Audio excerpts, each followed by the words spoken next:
नमस्कार साथियों, स्वागत है आप सभी का आपके अपने चैनल टेट सॉल्यूशन पर। दोस्तों, आज से हम लोग बात करने वाले हैं अतुल प्रसाद जी के नए ट्वीट्स के बारे में और उनके अनुसार सिलेबस के बारे में हम लोग बात करने वाले हैं और कुछ आपको बात करने वाले हैं कि वायरल सिलेबस आपका चल रहा है ट्विटर पर, उसके बारे में बात करने वाले हैं। जैसा कि आपको अभ्यर्थियों का मांग है कि ऐसा सिलेबस हमारा दीजिए, ऐसा सिलेबस हमारा दीजिए, ऐसा सिलेबस होना चाहिए, उसके बारे में बात करने वाले हैं। और तेजस्वी प्रसाद जी ने यहाँ 10 लाख नौकरियों का जो, जैसा कि आपको पता ही है कि रोजगार देने वाले थे और किस प्रकार से आपको रोजगार मिल रहा है ये तो बात भी आपको अच्छी तरह से पता है।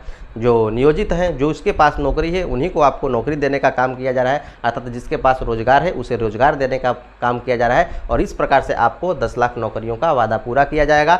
रोजगार वालों को रोजगार देकर के ही आपको पूरा करने के बारे में बात कही गई है, जैसा कि आप पहले से भी जानते हैं। इसमें आपको कुछ बताने वाली बात भी नहीं है। और भी बहुत कुछ हम लोग बात करने वाले हैं कि ट्वीट्स के माध्यम से आपको क्या कुछ कहा गया है, आपको महत्वपूर्ण जानकारियों के बारे में। तो पहले हम लोग देख लेते हैं कि यहाँ पर जो वायरल ट्वीट्स चल रहा है, यहाँ पर ट्विटर अभियान चल रहा है, यहाँ पर आपको आपके सिलेबस को लेकर के इसके बारे में जान लेते हैं।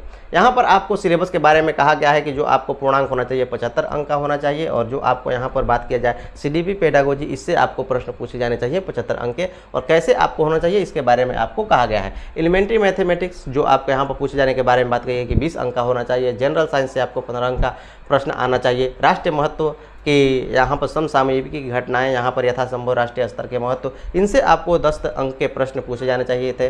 भारतीय राष्ट्रीय आंदोलन तथा इससे बिहार का योगदान क्या है, आपको इससे प्रश्न आपको 10 अंक के पूछे जाने चाहिए थे।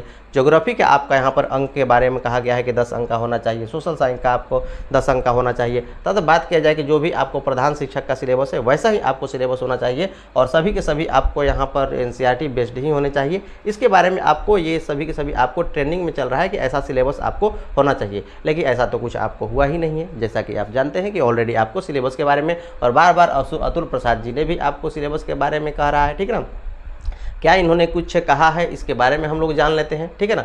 और वही बातें आपको पुनः आपको दोहराई गई हैं जैसा कि आपको पहले से भी इन्होंने कहा है। और यहाँ पर विकलांगों के बारे में कुछ आपको कहा गया है। यहाँ पर हम लोग बात कर लेते हैं कि क्या कुछ इन्होंने कहा है, ठीक है ना। यहाँ पर कहा है आपके सिलेबस के बारे में कि जो TRE पाठ्यक्रम है वही आपका रहने वाला है, जो बिहार के सरकारी स्कूलों में पढ़ाया जा रहा है, जो ज़्यादातर आपको NCERT के आपको अनुरूप है। यहाँ तक कि जहाँ कुछ आपको बेमेल है, एक अच्छे शिक्षक की आवश्यकता पड़ने पर NCERT से पढ़ने के लिए पर्याप्त रूप से सक्षम होना चाहिए। इनका सीधा सीधा ये बात कहना है कि जो आपका सिलेबस होने वाला है NCERT SCERT आपको बेस्ड ही सिलेबस होने वाला है और वही पूछ जाएंगे जो आपको पढ़ाना है। लेकिन अच्छे शिक्षक की आपको ये निशानी है कि उसका जो लेवल है वो आपको उच्च स्तर का होना चाहिए। बच्चों का लेवल तो आपका होना नहीं चाहिए, जिसको आप पढ़ा रहे हैं उसी लेवल को तो आपको जानकारी होनी नहीं चाहिए, उसके ऊपर की आपको जानकारी होनी चाहिए। इसलिए हम लोग ऊपर से भी आपको प्रश्न पूछे जाएंगे, जहां तक की योग्यता मांगी गई है वहां तक के आपको प्रश्न पूछे जाएंगे। और ये बहुत पहले से बार बार ये कहते आ रहे थे, इस विषय में आपको ट्वीट करने का क्या जरूरत है,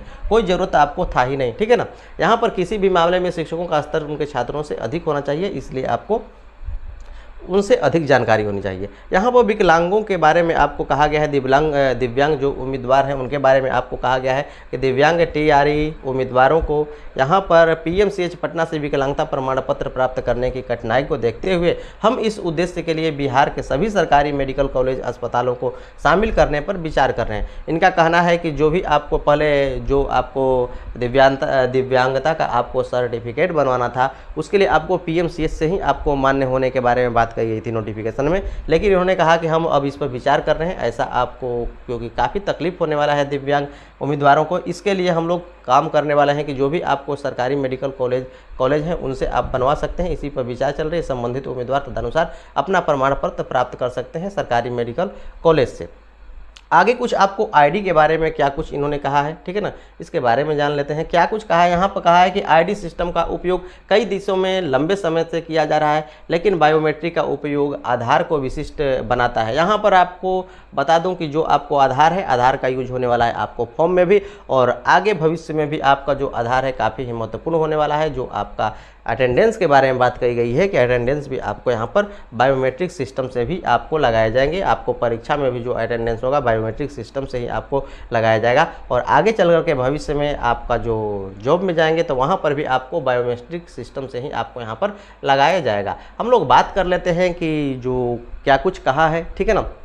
तेजस्वी जी ने कहा है कि 10 लाख निश्चित रूप से हम लोग 10 लाख जो है वैकेंसी को लेकर के आएंगे और बहुत जल्दी लेकर के आएंगे। और आप जैसा कि पता है आपको कि किस प्रकार आपको 10 लाख वैकेंसियाँ भरी जा रही हैं। जिसके पास रोजगार है उसी को रोजगार दिया जा रहा है, जो बेरोजगार है ऑलरेडी बेरोजगार ही रहने वाला है। यहाँ पर जो शिक्षक है उन्हीं को शिक्षक बनाने की क्रिया चल रही है।